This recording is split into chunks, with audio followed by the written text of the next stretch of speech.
आणि यानंतर पुण्यामधली काही दृश्य समोर येत आहेत। ही ती दृश्य आहेत। भर रस्त्यामध्ये मधोमध एक खड्डा पडला आणि त्या खड्ड्यामध्ये अवघा ट्रक जाऊन पडलेला आहे। पुण्यामधल्या समाधान चौक परिसरामधली ही दृश्य आहेत। पुण्यामधल्या वाहतूक कोंडीची दृश्य आपण रोज पाहतो, पण हे एक नवच दृश्य म्हणावं लागेल। या रस्त्याच्या मधोमध अचानकपणे एक खड्डा पडला आणि इथून जाणारा हा ट्रक पूर्णपणे त्या खड्ड्यामध्ये गेलाय। सध्या अग्निशमन दलाचे जवान या ठिकाणी पोहोचलेत। या ट्रक मधून माणसं जी असतील त्यांना बाहेर काढण्याचं काम सुरू आहे आणि हा ट्रक बाहेर काढण्याचं काम सुरू आहे। मात्र रस्त्याच्या मधोमध अचानकपणे हा खड्डा का पडला, याचं नेमकं कारण काय आहे, याचं उत्तर मात्र पुणे महानगरपालिकेनं अजूनही दिलेले नाही। सिटी चौक परिसरामधली समाधान चौक परिसरामधली ही दृश्य आहेत आणि अचानकपणे इतका मोठा ट्रक थेट खड्ड्यामध्ये गेल्यामुळे अनेकांच्या भुवया विझवल्या। सध्या इथे अग्निशमन दलाचे जवान हा ट्रक बाहेर काढण्याचा प्रयत्न करत आहेत।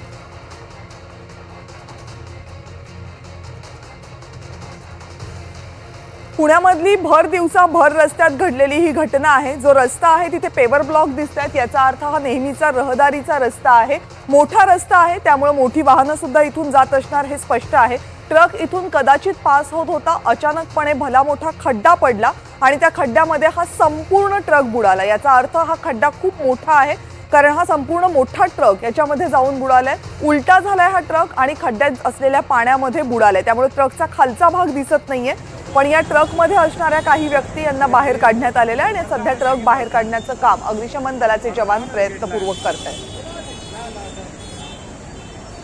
आपले प्रतिनिधी रेवती हिंगवे आणि आपले प्रतिनिधी राहुल कुलकर्णी दोघंही पुण्याहून आता आपल्या सोबत आहेत। ही घटना नेमकी काय आहे, कुठे घडली आणि का घडली हे सांगण्यासाठी आधी रेवतीकडे जाते। रेवती, ही दृश्य काय सांगतायत नेमकं, कारण अचानक भर रस्त्यामध्ये खड्डा पडतो, त्या खड्ड्यामध्ये एक अख्खा ट्रक पडतो। नक्कीच कविता, आपण जसं बघितलं की ही खूप धक्कादायक बाब आहे की एक अख्खा मोठा ट्रक त्या खड्ड्यात पडला आणि आपण जसं त्या दृश्यांमध्ये बघू शकतो की तो खड्डा इतका मोठा आहे की पूर्ण ट्रक त्यात बुडालेला आहे। खरं तर अशी शक्यता वर्तवली जाते की तो रिव्हर्स घेताना त्यात पडलेला असावा। आता पुण्याचं अग्निशमन दल तिकडे दाखल झालेलं आहे आणि त्या ट्रकला बाहेर काढण्याचं काम देखील सुरू आहे। ही सगळी घटना समाधान चौकात पुण्याच्या सिटी पोस्ट परिसरात झालेली आहे। आता अग्निशमन दल ते ट्रक बाहेर काढण्याचं काम सुरू करतात आणि अद्याप या अपघाताचं कारण स्पष्ट नाहीये। आपले प्रतिनिधी राहुल कुलकर्णी आता ज्या ठिकाणी हा ट्रक पडलाय तिथे पोहोचलेले आहेत। राहुलकडनं आपण घटनास्थळावरची अपडेट जाणून घेऊयात। राहुल, काही क्षणातच राहुलशी आपला संपर्क होईल, पण पुण्यामधली ही धक्कादायक दृश्य, पुण्यामध्ये भर रस्त्यामध्ये एक अख्खा ट्रक पाण्यामध्ये बुडालाय। हा ट्रक कदाचित रिव्हर्स घेत असताना पडला असावा अशी शक्यता आता आपल्या प्रतिनिधींनी सांगितले। मात्र पुणे महानगरपालिकेकडून या संपूर्ण घटनेविषयात अजूनही कोणतीही माहिती देण्यात आलेली नाहीये। सध्या या ट्रकला बाहेर काढण्यासाठीचे प्रयत्न सुरू आहेत। राहुल कुलकर्णींकडे जाऊयात। राहुल, फारच अनोखी गोष्ट आहे। हा बघा, हा 25 फूट खोल आहे, म्हणजे हा 25 फूट इतका ट्रक आहे आणि हे इथले पोस्टाचे कर्मचारी मला सांगतात की तुम्ही फार जवळ जाऊ नका। समाधान चौक आहे आणि ही पोस्टाची बिल्डिंग आहे की जिथे हे रेस्क्यू ऑपरेशन सुरू झालेलं आहे। काही जणांचं वेगवेगळं मत आहे, जेवढं आपल्याला जाणं शक्य आहे तेवढं आपण बघू। ही जर भूस्तरीय रचना आपण बघितली तर ती आपल्याला लक्षात येते की जो एक हे वरचे जे पेवर ब्लॉक आहेत त्याच्या खाली कॉन्क्रीटचा थोडासा रस्ता आहे, तर तो कदाचित डांबरी रस्ता आहे। त्याच्या खाली मात्र पूर्णपणे भूस्तरीय रचना आपण जर बघितली तर भुसभुशीत झाल्यासारखं दिसतं आहे। जे जुन्या बांधकामाचे काही अवशेष तुम्हाला दिसतील, पण कोणी कविता अशी कल्पना केली होती की पुण्यामध्ये माझ्या हाकेच्या अंतरावरती दगडूशेठ गणपती आहे। इमॅजिन करा की काही दिवसापूर्वी इथे किती प्रचंड क्राऊड होता आणि आता हा पूर्णपणे 25 फूट खोल असा हा ट्रक खाली पडलेला आहे। ही आपली रेस्क्यूची टीम इथे आलेली आहे। पुणे तिथे काय उणे असं म्हणतात, पण यातनं जे काही बेसिक प्रश्न निर्माण होतील ते मी जाणून घेण्याचा प्रयत्न करेनच। ही जी सगळी रेस्क्यू टीम आहे, हे आपल्या अग्निशमन दलाचे प्रमुख आहे। सर नमस्कार। चौधरी साहेब, काय सध्या चालू आहे आणि कसं घडलं हे सगळं? आम्ही ज्यावेळेस आलो त्यावेळेस जी महिला दृश्य दाखवा, फारच आहे, तुम्ही बोलत राहा सर। महिला वाहणारी जी महिला वाहणारी हां, ही गाडी खड्ड्यात पडलेली आहे। आम्हाला कॉल आला होता, त्यावेळेस आम्ही या ठिकाणी पोहोचलो। किती वाजता कॉल आला सर? साधारण 4:15 वाजता कॉल आला आणि या ठिकाणी आम्ही गाडी अजून खाली जाऊ नये त्यासाठी आम्ही 2 ठिकाणी त्याला रोपची व्यवस्था केलेली आहे. हा एक रूम आहे आणि हा एक त्याच्या पुढच्या चासीला आणि त्याच्या एक मागची बॉडी आहे, त्या मागच्या बॉडीला एक वायर रोप, असे 2 ठिकाणी आम्ही त्याला बांधलेला आहे. ओके. आणि हा किती फूट आहे हा ट्रक? हा साधारण आता 15 फूट खाली गेलेला आहे. आता 15 फूट गेला. हो. आणि एकूण त्याची लांबी किती असावी? अंदाजे एक 100 फुटापर्यंत खोली असेल. 100? अच्छा, हा खड्डा 100 फूट पडलाय.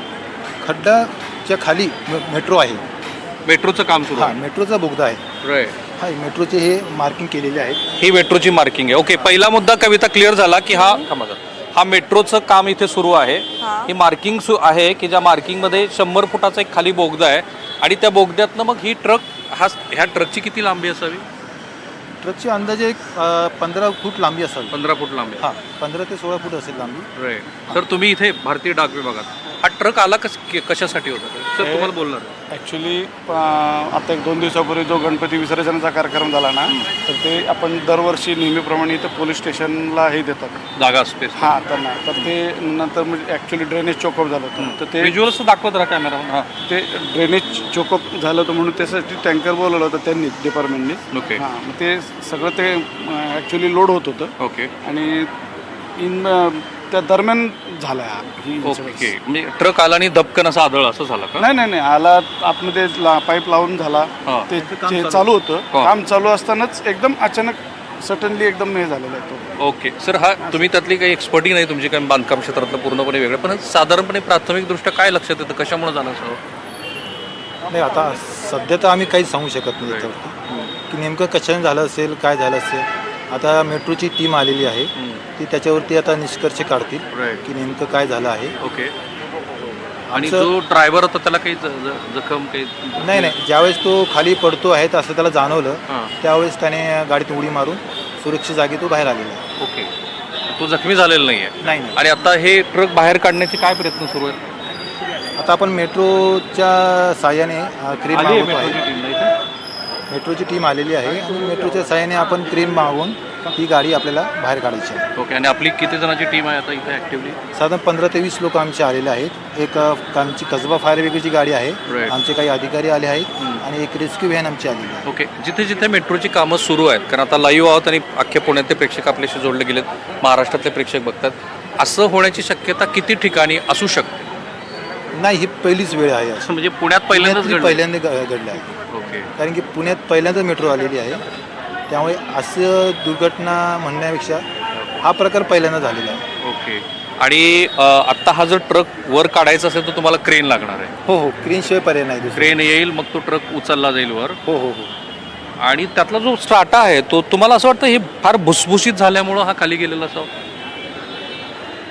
नाही, याच्यात मला काही. आणि हे पाणी कुठलं आहे? ते आपलं पावसाचं आणि ड्रेनेजचं पाणी त्या ठिकाणी साचले. राईट. सो हे चौधरी साहेब आहेत, कमलेश चौधरी साहेब, जे आता ह्या रेस्क्यू टीम. निकेतन, तुम्ही हे दाखवा की हे आपली ही जी रेस्क्यू टीम इथे आलेली अग्निशमन दलाची, ती सगळी तयारच आहे कविता, की ज्यांना आता हा इथे क्रेन आणला जाईल. काही प्रश्नांची उकल लगेच झाली. एकतर मी जिथे उभा आहे तिथे मेट्रोचं काम सुरू आहे आणि त्यामुळं पुण्यात जिथे जिथे निकेतन मागे पुण्यात जिथे जिथे मेट्रोची कामं सुरू आहेत तिथं असा काही मुद्दा होऊ शकतो का? हा खरं तर या ट्रकनी सांगितलेला प्रश्न आहे, या ट्रकनी दाखवलेला आहे. आणि हे बघा,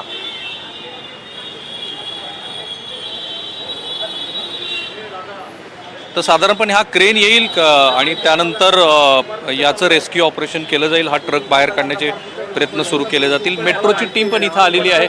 मेट्रोची टीम आहे का इथे कोणी? राहुल, मी तुम्हाला थोडंसं थांबवते. राष्ट्रवादी काँग्रेसचे प्रवक्ते उमेश पाटील आता आपल्यासोबत आहेत. पाटील सर, दृश्य जर तुम्ही NDTV मराठीच्या स्क्रीनवर बघितली असाल, एक्सक्लुझिव्ह दृश्य आहेत आणि खऱ्या अर्थानं एक्सक्लुझिव्ह दृश्य म्हणावी लागतील, कारण अशी दृश्य रोज नाही बघायला मिळत. काय झालंय काय पुण्यामध्ये? महानगरपालिकेचं काही लक्ष आहे की नाही? 100 फूट खोल मेट्रोचं काम सुरू आहे आणि वरून एक ट्रक त्याच्यामध्ये पडतो. नाही, अत्यंत दुर्दैवी आहे आणि असं व्हायला नको आहे. महानगरपालिका असेल किंवा कुठलेही राज्य सरकारचं PWDचं डिपार्टमेंटचं असेल किंवा रेल्वे विभागाचं काम असेल, ते ज्यांनी कुणी त्या ठिकाणी हे रस्त्याची कामं केलेली आहेत हे निश्चितपणे त्याला जबाबदार आहेत. त्या संबंधित अधिकारी ह्या सगळ्या गोष्टीला जबाबदार आहेत.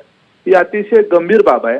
उद्या सार्वजनिक वाहतूक व्यवस्थेवर आपण सर्वजण विश्वास ठेवून डोळे झाकून त्यामधून प्रवास करतो आणि असा एक विश्वास असतो की याच्यामध्ये इतकं काही वाईट घडणार नाही. जर अशा पद्धतीनं संपूर्ण ट्रकच त्या खड्ड्यात पडू शकेल, एवढा मोठा खड्डा जर त्या रस्त्यावरच पडत असेल तर ती अत्यंत विचार करायला लावणारी आणि गंभीर अशी गोष्ट आहे. आणि निश्चितपणे माननीय मुख्यमंत्री महोदय आणि त्या विभागाचे नगर विकास विभाग त्यांच्याकडे आहे, त्यांनी या विषयाची गंभीर दखल घेतली पाहिजे. जे कोणी अधिकारी याला जबाबदार असतील त्यांना तात्काळ निलंबित केलं पाहिजे. ज्या कॉन्ट्रॅक्टरने ते आधी काम केलेलं असेल त्या रस्त्याच्या बाबतीमध्ये त्याला ब्लॅकलिस्ट नुसतं न करता त्याच्यावर गुन्हा दाखल करून अशी लोक जी आहेत ती जेलमध्ये घातली पाहिजे. आणि या सगळ्याच्या याच्यामध्ये नुसतं एका घटनेपुरता विचार करून चालणार नाही, तर याच्याकरता धोरणात्मक अशा पद्धतीचे निर्णय होण्याची गरज आहे. जे सरकारी कामं होतात त्या कामाच्या संदर्भामध्ये जर अशा पद्धतीनं कुठं पूल पडतो, तर कुठं रेल्वेचा ऍक्सिडेंट होतो, तर कुठं अशा पद्धतीनं रस्ता खचतो, मध्येच रस्त्यावर प्रचंड मोठी भेग पडते, 4 वर्ष 5 वर्ष केलेल्या कामामध्ये अचानक रस्ता मधून दुभंगतो, याच्या बाबतीमध्ये केवळ फक्त त्याला नुकसान भरपाई किंवा त्याच्याकडनं दुरुस्त करून देणे एवढ्या पुरती मर्यादित त्या कंत्राटदारावर पेनल्टी असता कामा नये. तर ज्यांनी काम असं निकृष्ट दर्जाचं केलेलं आहे तर त्याच्यामध्ये फौजदारी गुन्हा दाखल होऊन अशा लोकांवर गंभीर स्वरूपाचे 8-10 वर्ष यांना तुरुंगात जावं लागेल. अशा पद्धतीची प्रॉब्लेम असा आहे उमेश पाटील सर की हे सगळं तुम्ही म्हणताय पण हे कोणी जात नाहीत तुरुंगात आणि रस्त्यांची कामं काही सुधारत नाही, त्याचे परिणाम हे आपल्याला स्क्रीनवर दिसत आहेत. खरं तर तुम्ही म्हणताय ते सगळं खरं झालं असतं तर कदाचित अशी दृश्य आपल्याला पाहायला मिळाली नसती. एनिवेज तुम्ही NDTV मराठीशी संवाद साधलात आणि ही तुमचीही संतप्त असलेली प्रतिक्रिया व्यक्त केलीत त्याबद्दल खरंच तुमचे आभार. पुण्यामधले भाजपचे नेते जगदीश मुळीक आता आपल्यासोबत आहेत. मुळीक सर, स्वागत आहे तुमचं. पुण्यामधली ही दृश्य आधी त्या पुणे मेट्रोमुळं रखडलेली मेट्रो, पुणे मेट्रोच्या रखडलेल्या कामामुळं वाहतुकीची कोंडी हे सगळं कमी होतं म्हणून की काय, की पुणेकरांनाही आता नवीन प्रसाद मिळाले? आजची घटना अत्यंत दुर्दैवी आहे. खरं तर ही घटना असं होणं म्हणजे पुणेकरांसाठी एक धोकेदायक आहे. ज्याच्या कोणाच्या चुकीमुळं ही घटना झाली आहे, हा अपघात झालाय, त्याच्यावरती कडक कारवाई झाली पाहिजे. अशा पद्धतीच्या घटना वारंवार होतात. या रस्त्याला खड्डे पडणे, त्याच्यातनं ऍक्सिडेंट होणे, जीव जाणे, कोणाला इजा होणे, आणि ह्या घटना टाळल्या गेल्या पाहिजेत. मला आठवतंय की जंगली महाराज रोड जेव्हा बनवला त्याच्यानंतर जंगली महाराज रोडला अनेक वर्ष तिथे खड्डे पडले नाही. त्या पद्धतीचं काम करणाऱ्या कॉन्ट्रॅक्टरला महापालिकेने अथवा संबंधित एजन्सीनं काम दिलं पाहिजे. आणि ज्या एजन्सीनं इथं काम केलंय किंवा जो दोषी आहे त्याची चौकशी करून त्याला अशी शिक्षा झाली पाहिजे की खरोखर, आता कोणी प्रतिक्रिया दिली मला आठवत नाही, पण दोषीला जेलमध्येच झालं गेलं पाहिजे. त्याला ब्लॅकलिस्ट करून फक्त उपयोग नाही, ब्लॅकलिस्टवर केलंच पाहिजे. पण हे लोक ब्लॅकलिस्ट केल्याच्या नंतर पण दुसऱ्या नावाने कामं घेतात, तिसऱ्या नावाने कामं घेतात. त्यामुळे ब्लॅकलिस्ट करणं हा एकमेव इलाज नाहीये. अशा लोकांवरती क्रिमिनल ऑफेन्स गुन्हे दाखल करून त्यांना जेलमध्ये टाकण्याशिवाय ते सुधारणार नाही आणि त्यांना आयुष्यात परत कुठेही काम करायला संधी दिली गेली नाही पाहिजे. व्यक्तिगत त्या व्यक्तीच्या नावाने ब्लॅकलिस्ट झालं पाहिजे. कंपनीच्या नावाने ब्लॅकलिस्ट झालं तर दुसऱ्या कंपनीच्या नावाने हे लोक काम करतात. म्हणून व्यक्ती आणि कंपनी दोन्ही ब्लॅकलिस्ट झालं पाहिजेत असं मला वाटतं. आणि पुणेकरांच्या सेफ्टीसाठी आता लॉंग टर्म नियोजनाची गरज आहे. केवळ एक दिवसाचा विचार करून चालणार नाही की खड्डा पडला की बुजवायचा, खड्डा पडला की तुम्ही जी प्रतिक्रिया व्यक्त करताय ना ती सगळ्यांच्या मनातली आहे, पण प्रश्न फक्त इतकाच आहे की सामाजिक कार्यकर्त्यासारखी संतप्त नागरिकांसारखी तुमची येणारी प्रतिक्रिया ही खरं तर आम्हाला चीड आणू शकते, कारण तुम्ही सत्ताधारी पक्षामध्ये आहात. खरं तर सत्ताधारी पक्षानं याच्यावर आम्ही काय करतोय हे सांगणं आम्हाला अपेक्षित आहे आणि पुणेकरांनी हा प्रश्न तुम्हाला विचारलाच पाहिजे. 100 फूट खोल आहे तो खड्डा, 100 फूट. तो ट्रक आहे 20 फूट खोल. जर तो ट्रक पूर्ण खाली आतमध्ये गेला असता तर काय हाहाकार झाला असता ना, याची फक्त कल्पना करू शकतो. आता आमचे प्रतिनिधी राहुल कुलकर्णी तिथे उपस्थित आहेत. राहुलची माहिती अशी आहे की दगडूशेठ हलवाई गणपतीचं मंदिर तिथून हाकेच्या अंतरावर आहे. 2 दिवसांपूर्वी अनंत चतुर्दशी झाली, लाखोंच्या संख्येनं लोक तिथे उपस्थित होते. ही घटना त्यावेळेस झाली असती, मुळीक साहेब सांगा काय हाहाकार उडाला असता पुण्यामध्ये? तुमचं म्हणणं 100% बरोबर आहे. हा कुठल्याही एका राजकीय पक्षाचा विषय म्हणून मी बोलत नाहीये. हा एक व्यक्तिगत विषय बोलत नाही, हा सर्वसामान्य पुणेकरांच्या मनातला विषय म्हणून मी बोलतोय. एक पुणेकर म्हणून हा विषय बोलतोय. सत्ताधारी कोणी असो, सत्ताधारी महायुती असो, महाविकास आघाडी असो, मी त्याबाबत नाही बोलत. जो दोषी आहे त्या दोषीवरती कारवाई झाली पाहिजे, सरकारने कारवाई केली पाहिजे, महापालिकेच्या आयुक्तांनी कारवाई केली पाहिजे आणि हे पावलं त्वरित उचलले गेले पाहिजेत अशी माझी मागणी आहे. तुमची मागणी बरोबर आहे, फक्त आमची इच्छा एवढी आहे की तुमची मागणी तुमच्याकडनं तरी लवकरात लवकर तुमच्याकडनं आलेली मागणी म्हणून पूर्ण होऊ देत, म्हणजे पुणेकरांना काहीतरी दिलासा मिळेल. मी लगेच पोलीस आयुक्तांना आपलं बाईट झाल्याच्या नंतर लगेचच फोन करून त्वरित त्यांना कडक कारवाई करण्यासाठी लगेचच फोन करणार आहे, लगेचच त्याच्या बाबतीत सूचना करणार आहे. तुम्ही फोन करा, तुम्हाला काय प्रतिक्रिया मिळतात ते आम्हाला सांगा. तासाभराने आम्ही पुन्हा एकदा तुमच्याशी संपर्क करतो, मग आपण बघूयात की किती त्वरित कारवाई नेमकी झालेली आहे. करतो आम्ही तासाभरात तुम्हाला पुन्हा संपर्क. तुर्तास खूप खूप धन्यवाद जगदीश मुळीकजी, तुम्ही एनडीटीव्ही मराठीशी संपर्क साधलात आणि ही प्रतिक्रिया व्यक्त केलीत त्याबद्दल. कसब्याचे काँग्रेसचे आमदार रवींद्र धंगेकर आता आपल्या सोबत आहेत. रवींद्र धंगेकरजी, अनेक गोष्टींबद्दल पुण्यामधला तुम्ही आवाज उठवता, तुमच्यासाठी बहुतेक पुणे महानगरपालिकेने हा नवा मुद्दा आणून दिलाय. हा बोला ना. बघितलीत का दृश्य, पाहिलीत का तुम्ही? नाही नाही बघतो ना मी. हा तो टेम्पो खड्ड्यात पडला तो म्हणताय का तुम्ही? पार पूर्ण गेलाय खड्ड्यामध्ये. हा विषय असा आहे की आता तो खड्डा कामगार तिथं कामाला गेले होते, तो खड्डा कसा पडला आता ते शोधला पाहिजे. कारण माझ्या माहितीप्रमाणे चुकीची बी असू शकते, पण तो खड्ड्यामध्ये कोकण मेट्रोची तिथं लाईन बिन गेली का खाल्ला, हा महत्वाचा भाग आहे. गेली आहे आणि त्याच्या मग मेट्रोच्या मुळे जर खड्डा पडला असेल तर मग ते बिल्डिंग बी पडू शकते, असा ते विषय आहे. त्याच्यामध्ये मेट्रोच्या लोकांनी येऊन तपासणी करून त्या ठिकाणी बघितलं पाहिजे. जर मेट्रोवर खड्डा पडला असेल तर सिटी बोर्डच्या बिल्डिंगला बी धोका निर्माण होऊ शकतो. तेच नाही, त्या भागात अनेक त्या मेट्रोच्या ज्या लाईनी येतात खालनं अंडरग्राऊंड, त्याचा धोका असू शकतो. हे तो टेम्पोला आणि ह्याची त्याची काय याच्यामध्ये मला नाही वाटत चूक असेल, पण याच्यामध्ये प्रॉपर हाच मुद्दा आहे जो मगापासून मी त्या मुद्द्याची वाट बघत होते. कारण मेट्रो जर खालून गेली असेल तर तो मेट्रोचा बोगदा प्रचंड लांब असणार आहे आणि जर एक खड्डा असा पडू शकतो तर मग आजूबाजूच्या इमारतींचा, आजूबाजूच्या असलेल्या इतर आस्थापनांचा काय हा प्रश्न. राहुल कुलकर्णींना बहुतेक हाच मुद्दा विचारायचा. आपले प्रतिनिधी घटनास्थळावरून आपल्या सोबत आहेत, राहुलकडे जाऊयात. राहुल,